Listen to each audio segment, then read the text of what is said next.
नमस्कार मंडळी, उन्हाळ्यात थंडावा देणारी, पोटाला हलकी आणि हेल्दी अशी तांदूळ ज्वारीची आंबील आज आपण बनवणार आहोत. फक्त काही मिनिटात तयार होणारी, शरीराला ताकद देणारी पारंपरिक आंबील आज आपण घरच्या घरी अगदी काही मिनिटात तयार करणार आहोत.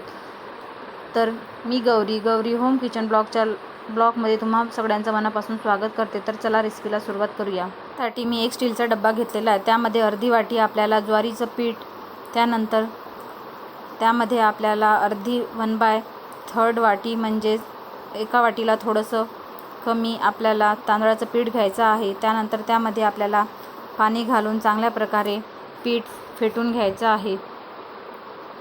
थोडंसं पाणी घालायचं आहे. त्यानंतर लगेचच आपल्याला हे पीठ विस्करच्या साहाय्याने फेटून घ्यायचं आहे. यामध्ये एकही गुठळी असायला नको. तुमच्याकडे जर मातीचा भांडा असेल तर तुम्ही मातीच्या भांड्यातसुद्धा हे पीठ अशा प्रकारे आंबवण्यासाठी ठेवू शकता.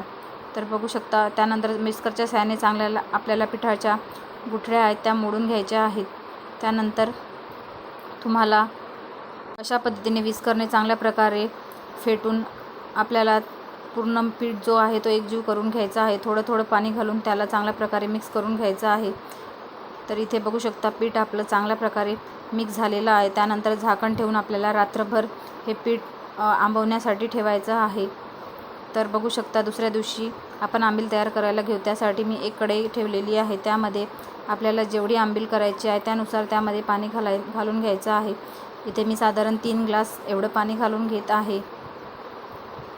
तुम्हाला जेवढी बनवायची आहे त्यानुसार तुम्ही पाणी घालू शकता. आंबील बनवायला अगदी सोपी आणि झटकेपट तयार होते आणि ही आंबील जर एकदा पिला तर दिवसभर भूक लागत नाही. उन्हाळ्यामध्ये जेवण जात नसेल तर पर्याय म्हणून ही आंबील तुम्ही घरच्या घरी बनवू शकता. अगदी सहज आणि एकदम सोपी रेसिपी आहे. त्यानंतर आपल्याला हे पाणी उकळायला ठेवायचं आहे. झाकण ठेवून त्याला पाणी उकळण्यासाठी आपल्याला ठेवायचं आहे. 5 ते 10 मिनिटानंतर बघू शकता पाणीसुद्धा आपलं चांगलं उकळी गेलेलं आहे. त्यानंतर आपल्याला आपण जे आंबवून ठेवलेलं पीठ होतं ते सुद्धा त्यामध्ये घालून घ्यायचं आहे. पीठ आपल्याला थंड पाण्यामध्ये घालायचं नाही, नाहीतर त्याच्या गुठळ्या होऊ शकतात. हे एक टिप्स आहे, लक्षात घ्या. त्यानंतर पीठ आपलं चांगलं उकळलेलं आहे. पिठामध्ये थोडंसं पाणी घालून चांगल्या प्रकारे मिक्स करून घ्यायचं आहे. त्यानंतर पीठ उकळल्यानंतर चमच्याने चांगल्या प्रकारे थोडं पीठ घालून आपल्याला परतून घ्यायचं आहे. पीठ घालताना थंड पाण्यात पीठ घालायचं नाही, नाहीतर आपल्या पिठाच्या गुठळ्या होऊ शकतात. पीठ घालून आपल्याला सतत हलवत राहायचं आहे, जेणेकरून आपल्या गुठळ्या तयार होणार नाही. तर बघू शकता इथे पीठ आपलं चांगलं मिक्स झालेलं आहे. तर बघू शकता या आंबलीला आपल्याला उकळं काढून घ्यायची आहे. यामध्ये आपल्याला दही घालून घ्यायची काही आवश्यकता नाही, कारण आपण हे पीठ आंबवून घेतलेलं आहे. त्यामुळे ही आंबील थोडीशी आंबटसर अशी तयार होते आणि प्यायलासुद्धा एकदम टेस्टी अशी लागते. त्यानंतर आपल्याला ही जी आंबील आहे सतत हलवत राहून आपल्याला चांगल्या प्रकारे त्याची उकळ काढून घ्यायची आहे. तुम्हाला जर ही थोडीशी घट्ट वाटत असेल तर यामध्ये तुम्ही पुन्हा पाणी टाकू शकता. आंबील बनवताना तुम्हाला थोडंसं पातळच आंबील ठेवायची आहे, कारण थंडी झाल्यानंतर ही घट्ट येते. त्यामुळे थोडंसं मी पाणी घालून घेत आहे. मला थोडंसं घट्टसर वाटत असल्यामुळे मी पुन्हा थोडंसं त्यामध्ये पाणी घालून घेतलं आहे. साधारण 1 ग्लास पुन्हा पाणी घालून घेतलेलं आहे. आंबील करताना थोडीशी पातळच आंबील करायची आहे. त्यानंतर त्यामध्ये थोडंसं चवीप्रमाणे आपल्याला मीठ घालून घ्यायचं आहे. मीठ घालून आपल्याला चांगल्या प्रकारे आंबील परतवून घ्यायची आहे आणि चांगल्या प्रकारे उकळी काढून घ्यायची आहे.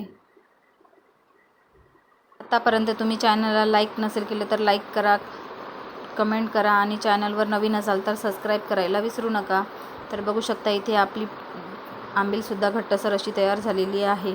चांगली उकळ काढून घ्यायची आहे आणि तर बघू शकता इथे सतत हलवत आपल्याला ही आंबील शिजवून घ्यायची आहे, कारण आपण जर हलवलं नाही तर यामध्ये खाली गुठळ्या होऊ शकतात. त्यामुळे सतत हलवत आपल्याला ही आंबील परतून घ्यायची आहे. त्यानंतर बघू शकता इथे चांगल्या प्रकारे उकळी आलेली आहे. त्यानंतर आपल्याला जे आंबीच्या वर जी साय जमा होते ती काढून घ्यायची आहे. तर बघू शकता इथे आंबील आपली तयार झालेली आहे. बघू शकता साईडला जी साय जमा झालेली आहे ती एका प्लेटमध्ये आपल्याला काढून घ्यायची आहे. त्यामुळे आपली आंबील टेस्टी लागत नाही. त्यामुळे आपल्याला जी साय आहे ना ती जमा करून एका प्लेटमध्ये काढून घ्यायची आणि चांगली प्रकारे उकळं काढून घ्यायची आहे. तर बघू शकता इथे आपली आंबील तयार झालेली आहे. त्यानंतर आपल्याला गॅस बंद करून घ्यायचा आहे. आणि आंबील थंड करून घ्यायची आहे. थंड करून आपल्याला आंबील सर्व करून घ्यायची आहे. तर बघू शकता इथे मी आंबील सर्व करून घेतलेली आहे. ही आंबील तुम्ही उन्हाळ्यामध्ये पर्याय म्हणून बनवू शकता. त्यामध्ये थोडंसं आंब्याचं लोणचं घालून ही आंबील एकदम भारी आणि टेस्टलासुद्धा एकदम आंबट अशी लागते. तर घरच्या घरी नक्की ट्राय करून बघा. अगदी सोपी आणि झटपट अशी रेसिपी आहे. तर तुम्हाला ही रेसिपी कशी वाटली कमेंट करा. तोपर्यंत पुन्हा भेटू अशाच नवनवीन रेसिपीमध्ये. तोपर्यंत धन्यवाद. बाय.